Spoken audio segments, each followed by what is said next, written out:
hitting golf balls without a purpose is just exercise. So in this video today, we talking about practice. Bonus points if you get that reference point.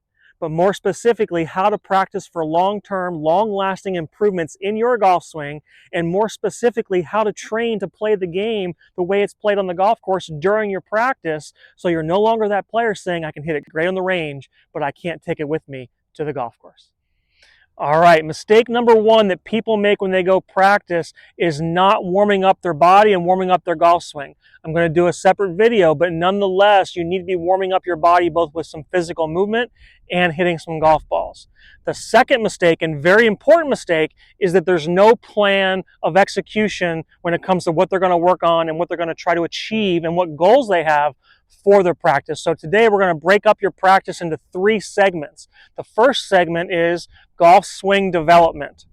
Now, people will always say, I don't go to the range and practice because I don't want to practice bad habits. Well, now that excuse is gone because the most important part of the swing is impact, and you should be segueing from your warm-up into swing development by training yourself to make solid impact with the golf ball and find your tempo for the day. So what can you do to practice impact? You're going to do a little impact drill. You're going to set up, get yourself forward, do a little kickstand, all my weight on my left foot, rolling this foot in, and just practicing feeling like I can come forward and down through the back of the ball and strike the golf ball solid in the middle of the club face with a good ball first, ground second, ball strike. So I'm going to do this probably about 10 times. Get myself set up. My center of mass is forward. I'm pushing down through this side, and this is pretty much here just for balance, where I'm able to stay forward as I swing back and come through and strike the back of the ball first. Very important as you do this that you don't let your weight rock back onto this back foot. You're then going to have a hard time timing it to come back forward. This is static. You're staying forward and feeling like you can just hit a little chip shot with your weight on your front foot and not leaving your front foot. And you notice on camera, all those are struck very, very solidly right in the middle of the club face. So you segue from a little impact drill into pretty much little 1/2 to 2/3 swings. I'm a big believer that if you can control the golf club underneath of your armpits here, you can have a pretty good golf swing. So if you can make some practice swings that feel a little turn back, turn through, be able to hit the golf ball solid, you're going to have a good start to your practice where you're starting to find your tempo, you're starting to find your balance, and you're allowing that warm-up to continue into the development of your golf swing to practice striking the golf ball more solidly. I'm going to do this about 10 times. And then I'm going to transition to another club, maybe an 8-iron, to hit some shots that way as well. So that's the first part of the swing development, is getting yourself prepared to make solid impact, find your tempo, and find your balance. The second thing, that you each should have a goal for what you want to achieve in your practice with your golf swing. Everybody's different. I can't reach to the camera and say, hey, Bill Smith, you should be working on this in your golf swing. So all I can do is give you an example of me and what I would be doing for my golf swing. Many people don't have an idea as to what their tendencies are or to what they're working on. So you need to pay more attention to what's actually happening with your golf ball on the golf course, with your contact, and with your golf swing, and understand what your tendencies are in your swing. If you don't know the answers to those questions, you need to seek out some professional help to at least understand what those tendencies are and what you should be practicing in your practice. So for me personally, there's 2 things that I know is a tendency of mine. I tend to stand a little bit too tall with my upper body, and then as a result, my golf swing gets flat and around me in the backswing. That's number 1. The second thing is my golf swing tends to get long. So I'm practicing some things to feel like I'm initiating my forward swing sooner to prevent my golf swing from traveling too far on the backswing. Those are things, again, that I'm working on. I can't tell you what to work on. So for me, I have a drill that I do to help me to feel like the club moves back better from my better posture, and then I initiate forward. It's a little freezer drill. So what I'm going to do, I have an 8-iron here, and now I'm going to go through a set of 10 where I'm striking 10 golf balls doing this drill and watching for feedback. So I'm doing this in real time. This is no edit. I'm going to go ahead and do this. I may not hit all 10, but I'm going to give you little lessons along the way about things that you can do in your practice to be more observant, gain better feedback, and make better adaptations to your golf swing. So as I get in here, I'll just show you the drill that I'm doing here. I'm getting set up.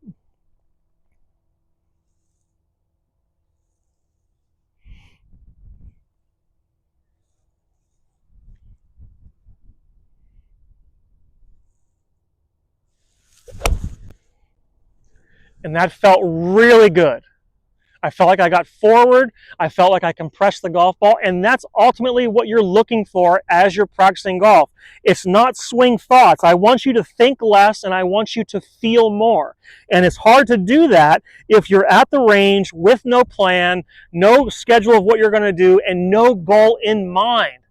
So if you have that goal, you have that plan, you know the direction you're going to go with your practice and what you're trying to check off, you can pay more attention to what you're feeling and eliminate the number of things that you're thinking about in your golf swing. So as I do this drill, I'm going to do it again. I'm going to help you understand what I mean by that. So I'm setting up. I'm getting myself in a better setup position where I feel like I'm more bent at the waist. I'm rehearsing that initiation of the forward swing transition, and then I'm going to execute. Now that one didn't feel great. I hit that a little thin. And that would be something that may be a tendency of mine as I do this because my backswing is now not as long as it once was, so I may feel like I need to rush through it on the transition. So now that I feel that, I can now move on to my next swing thinking, okay, I need to be a little bit more patient with my feel as I come through. So I'm here.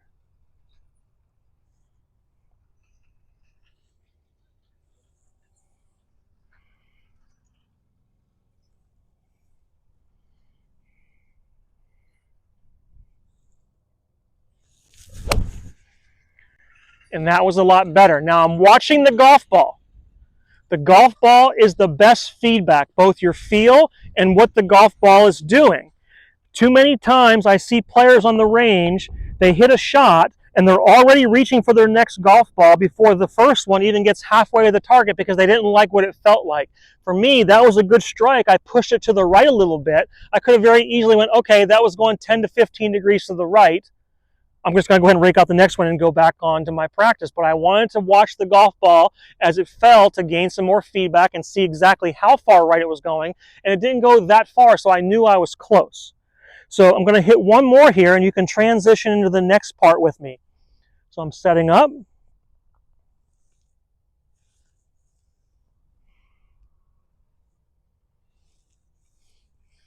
Getting that feeling. And that was great. I got the club face a little bit more straight at impact here.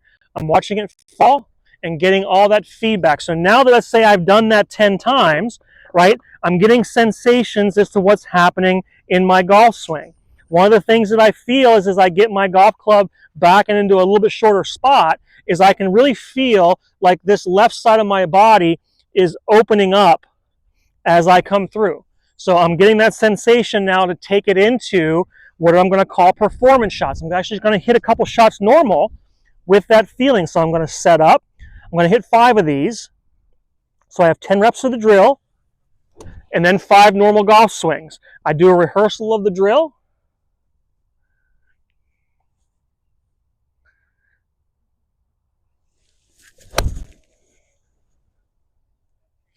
That wasn't quite struck perfectly, but it was hit well enough and just traveled a little bit left of my target. I don't feel like I got forward soon enough on that transition.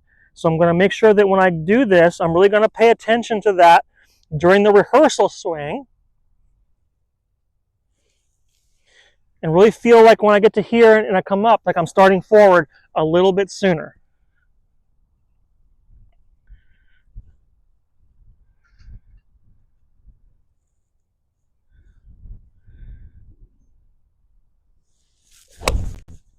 And that was much better. So having the ability to get the feelings of what's happening will make it easier for you to correct. A couple things when it comes to the drill. Now I'm at a point where I'm going to move a longer club, like a 5-iron, to make this a little bit more difficult. But something that you need to do is when rehearsing these movements of drills that you're doing and making rehearsal swings, they got to be in slow motion to start. Your brain needs to understand the task at hand, and just by doing it at full speed all the time, you're going to most of the time revert back to comfort. So doing it slowly as I'm here and feeling this little movement, and it could be different for you, right? You can come back, go to the top of the swing, want to feel moving left, whatever your feeling is. Doing it in slow motion first isn't recommended. Doing it in slow motion is required for your brain to learn the improved motor pattern. So having that sensation of doing it slowly first is a very important thing for you to do. So I'm setting up, giving my brain a task.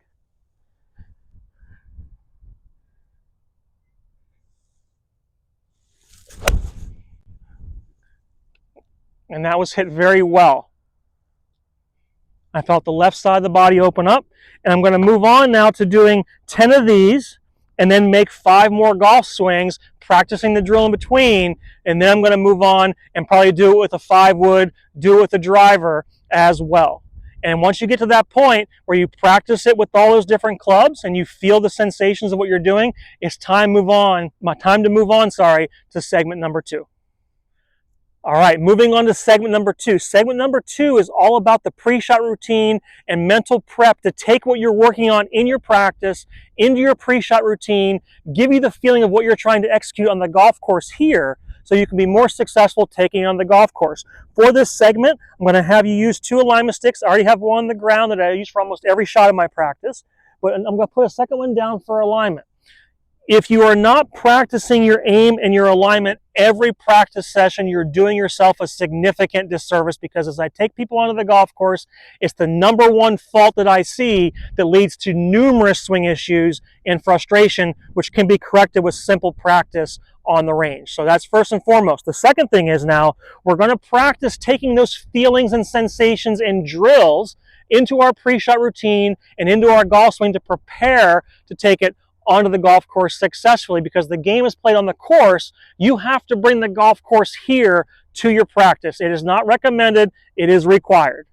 Trust me, it is very important. So what I'm going to be doing here is practicing my routine. I have an 8-iron, I'm going to work through my bag, and I'm going to practice setting up and taking a second to feel what I want to feel in my transition and rehearse my swing.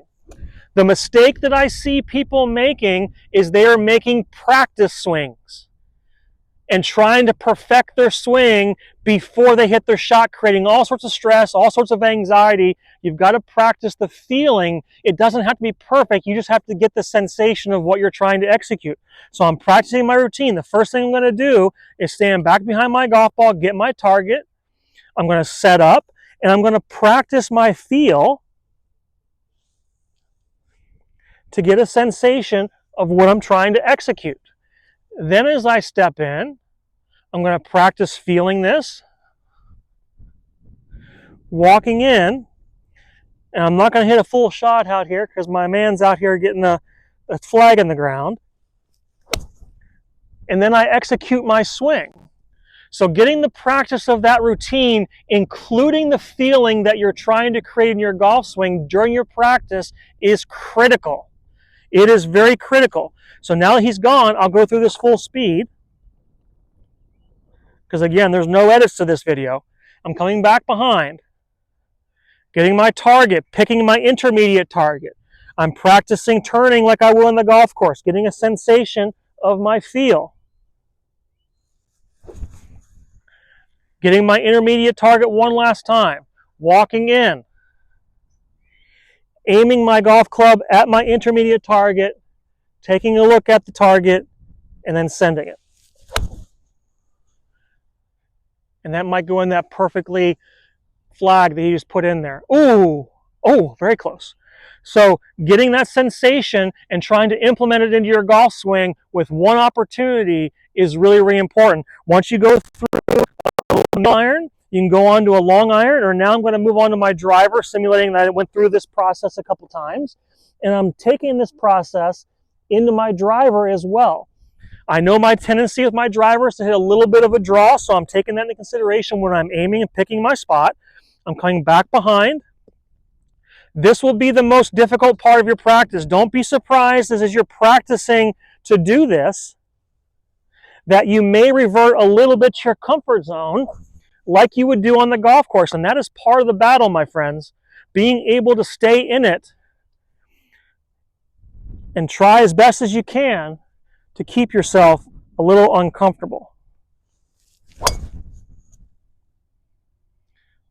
And that was hit very well. I don't know how long my backswing was, but I know I couldn't see it out of the corner of my eye, so I must have executed pretty well. So you're taking this pre-shot routine, you're taking the feels, and you're working to apply them like you're doing on the golf course here in segment 2 before you move on now to segment 3. All right, segment 3 is all about performance. You're going to notice there are no alignment sticks, no training aids. This station is designed to mimic the golf course as much as you possibly can and apply the mental performance and pre-shot routine as well. Now you can do that with randomizing your practice by hitting a driver, then a pitching wedge, a driver, then a 9-iron, a driver and a 5-wood, driver and 7-iron, and randomize that with different clubs to different targets. But most importantly, your practice has to be competitive because the game is challenging. There are rewards and there are consequences. There's high emotions and low emotions, and your practice must mimic that if you expect to take what you're working on successfully to the golf course. And one of the easiest ways to do that is by playing games that have point systems and consequences if you don't succeed a task. My favorite is a little 3-ball 9-point game. You're going to see on the screen different point areas. You can move these areas around depending on where your big misses occur. You can see that my big miss is left, so my -5-point zone is all the way to the left of those bushes on the hill back there. My 3-point zone is going to be just left of the flag, signifying if I really took on this flag and this risk to hit a good shot. And my safe zone is my 1-point zone to the right, and my bailout is 0 to the right. So I'm going to do my best to hit as many points as I can. 9 points obviously is perfect, but if you make some swings and you get negative points after 3 balls is over, you have to stay with the same club and the same challenge. If you succeed and have positive points, there are 3 or more, you can move on to a different club. So here we go. Same mental process as before. You have to go through full routine every shot. I'm going to work to feel what I was feeling in my practice to work on my swing and take it into some pressure practice with this game. Here we go.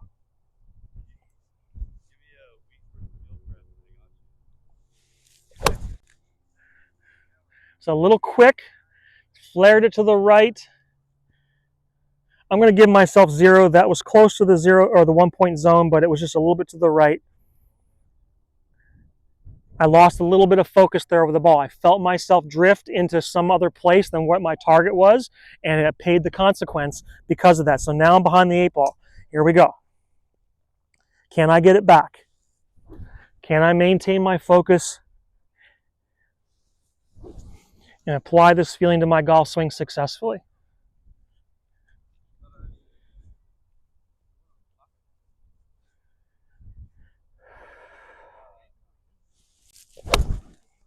Much better.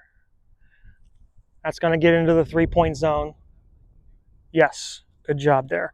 Okay, can I hold it together? Now here's the thing. Pressure's on. For me to move on, I have to get at least 0 points here. If I hit this ball left, I have to start over because I'm going to be negative with my point system here.